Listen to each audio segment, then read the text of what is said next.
Welcome back to the table. This is Danny with Misalignment and your host here. And if you haven't listened to the last episode, episode 12, which is part 1 of this End of an Era series, where I give a lot of really important context about what's been changing, why this really matters, as well as a really awesome real life example from a client of mine who has been navigating this framework and has seen the outcomes of it that I highly recommend you listen to.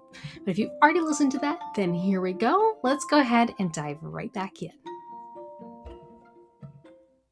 So here's the framework.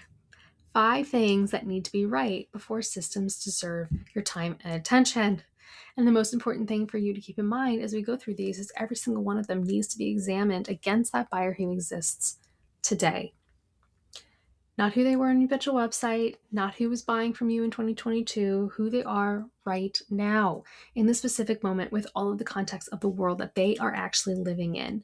We are not fitting a square peg in a round hole here. We are finding the right drill bit to make our own hole. Your offer is sometimes the place to start. And as you saw in the previous example, that actually the person was the place to start. This really depends on what your objective is.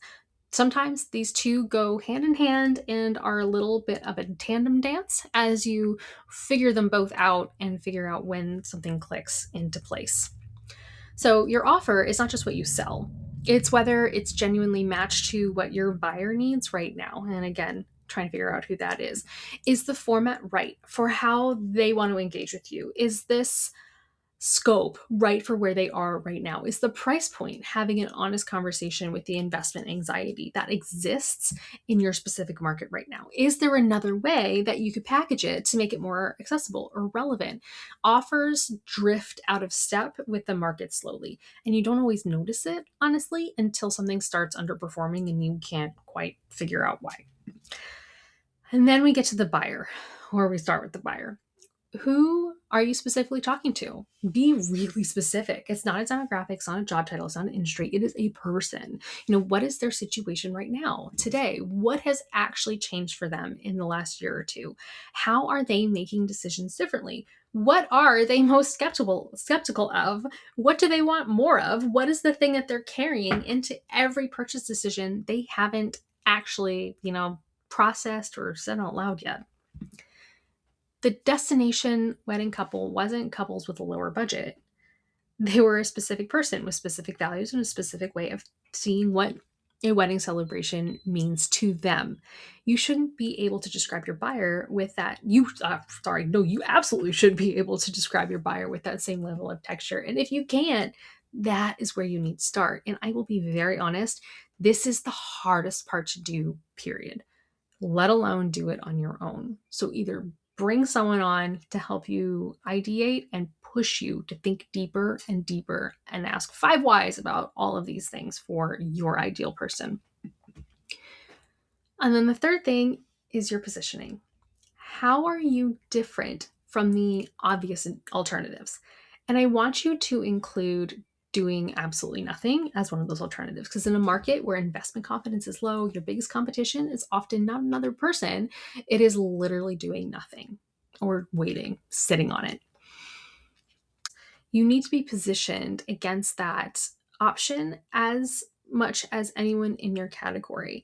If your positioning hasn't been pressure tested against the emotional climate your buyer is actually operating in right now, there may be a gap you haven't found yet. The part of this is the why you, why now? And the fourth is your message. Does the way you talk about your work actually land with the person you're trying to reach today? Not last year, today. Does it meet them where they actually are? Are the specific questions they're carrying, the skepticism that they've accumulated, the thing that they're most uncertain about right now?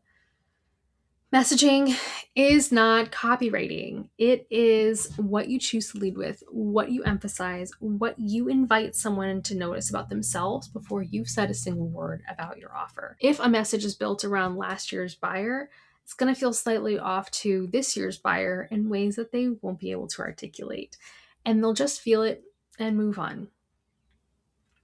And then the fifth is your marketing strategy? Where do you actually find this person and how do they want to be found? The destination couple isn't always in the same spaces as the traditional wedding buyer. They're drawn to different platforms, different kind of content, different discovery paths, and they've responded to being found in ways that matched how they thought of themselves and their choices.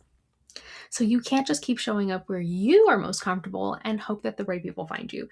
You have to go where they actually are in a way that matches how they actually want to encounter something that you offer. That being said, if you do not want to be where they are, then we need to discuss your ideal buyer because that person might not be for you and there may be a better niche for you to be focusing on, and then talking about what that means for your offers. If you get all five of those things right, genuinely right, grounded in who your buyer is today, and the systems become worth every minute of your attention.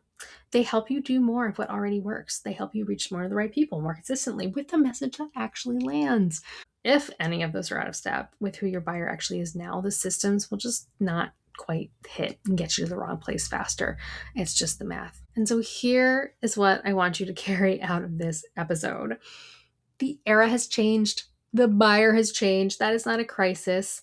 It's information, and information that is something you can actually do something with. If something has been feeling off in your business lately, leads that don't quite fit, messages that seem to disappear into silence, offers that used to feel energizing but now just feel kind of stale and flat, resist the urge to reach for a system that needs fixing first. Before you audit the funnel, audit the five things underneath it: the offer, buyer, positioning, message, marketing strategy. Be honest about each one against where the market actually is today. This work sounds overwhelming, but it doesn't have to be. You don't have to do a full strategic overhaul every 6 months. What I'm describing really is an honest check in. You sitting down with your own business and asking, is this still true? Is this the person that I've built this for? Are they still the person showing up?